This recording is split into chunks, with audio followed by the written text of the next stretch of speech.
Every age believes it has finally solved money.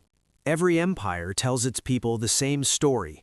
This system is stable. This currency is secure. This time is different. And every generation eventually learns the same lesson. It never is. From ancient empires to modern states, the collapse of money has been less an exception and more a recurring feature of history. It doesn't arrive with trumpets or warnings. It slips in quietly, through inflation, through frozen accounts, through promises that slowly stop being honored. People don't lose wealth because they were foolish. They lose it because they trusted permanence in a world built on belief. Money feels solid. You can touch it, count it, stored in banks guarded by marble columns and official seals. But money is not stone or steel. It is a shared agreement, a story everyone agrees to believe. And when belief fractures, money dissolves faster than almost anything else humans have created. History is filled with mornings when ordinary people woke up to discover that yesterday's savings could no longer buy today's bread. Collapse, it turns out, is not rare. Collapse is normal.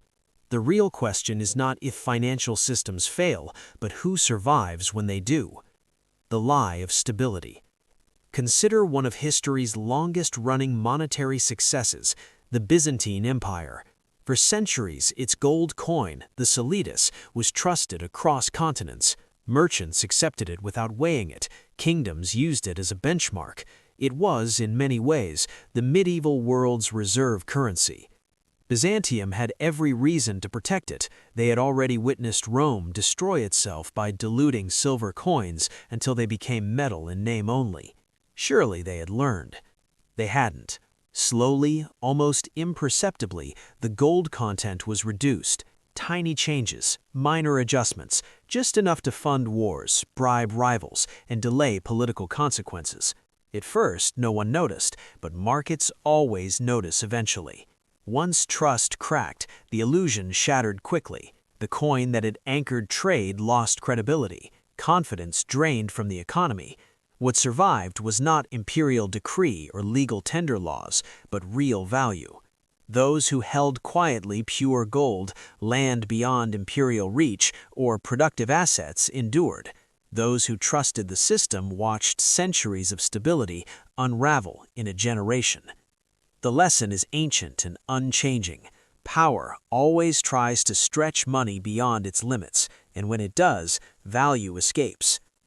When shocks rewrite the rules. Not all collapses begin with rulers tampering with coins. Some begin with forces no one controls. In the 14th century, Europe faced a catastrophe beyond politics or finance, the Black Death. Between 1347 and 1351, nearly half the population vanished. Cities emptied, farms fell silent, entire villages disappeared from maps. Yet the economic aftermath defied expectations. With labor suddenly scarce, survivors gained leverage. Wages rose, land became cheap. Property that once required generations to acquire could be purchased for a fraction of its former price. Those who had liquidity, skills, or movable goods found themselves unexpectedly powerful. The social order shifted, not because systems were redesigned, but because reality had changed faster than institutions could respond. Sound familiar? During the COVID pandemic, supply chains fractured. Governments printed unprecedented amounts of money, and asset prices exploded upward. Those with capital bought homes, stocks, and businesses. Those without it fell further behind. Pandemics don't just kill people, they rearrange wealth. And history shows that those with reserves, financial, practical, or productive, are the ones who climb while others scramble to survive. The myth of too big to fail. In Renaissance Florence, finance reached heights never seen since Rome. Family bankers dominated Europe's economy. Their ledgers financed kings. Their reputation was considered unbreakable. Until it wasn't. When Edward III of England defaulted on massive loans during wartime, Florence's most powerful banks collapsed in sequence.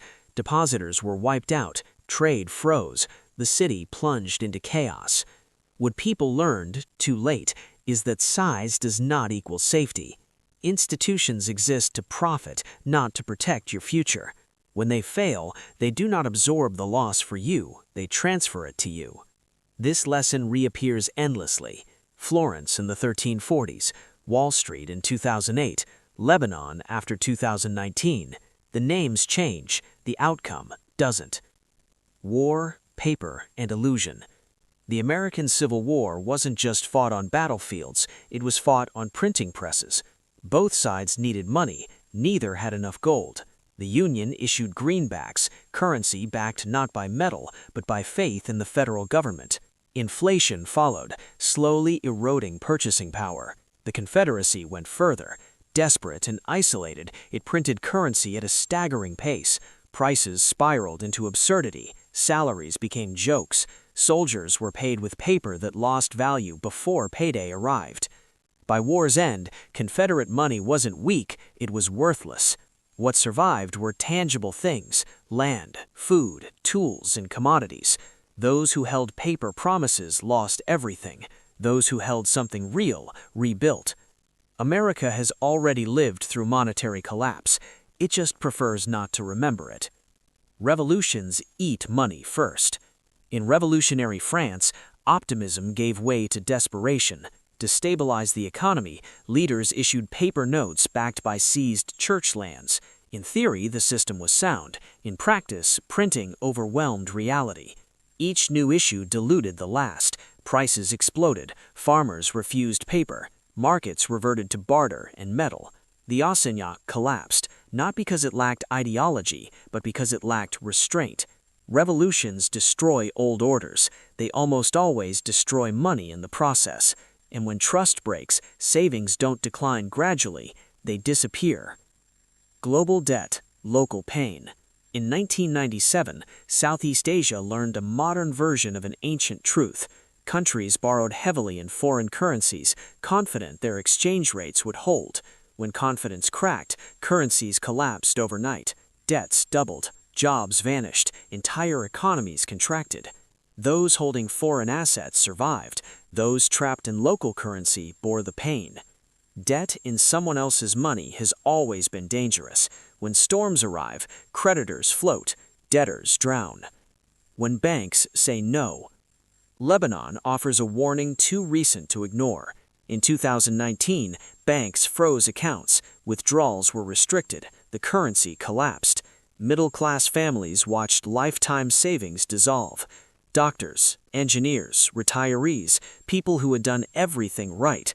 The truth revealed itself brutally. Money in the bank is not yours. It is a loan, one that can be recalled or denied in crisis. Those who held assets outside the system survived. Everyone else was trapped inside it. What actually survives? History doesn't offer a single solution. It offers patterns. In Byzantium, gold. After plagues, liquidity. In Florence, skepticism. During wars, hard goods. In Asia, currency diversification. In Lebanon, early exit. But beneath it all lies a deeper rule. Production outlives money. The baker, the farmer, the mechanic, the trader. When systems collapse, people still need food, shelter, and repair. Skills retain value long after currencies fail. Collapse is tragedy, but it is also transfer. From those who trusted illusions to those who prepared for reality. History does not repeat, but it punishes ignorance with ruthless efficiency.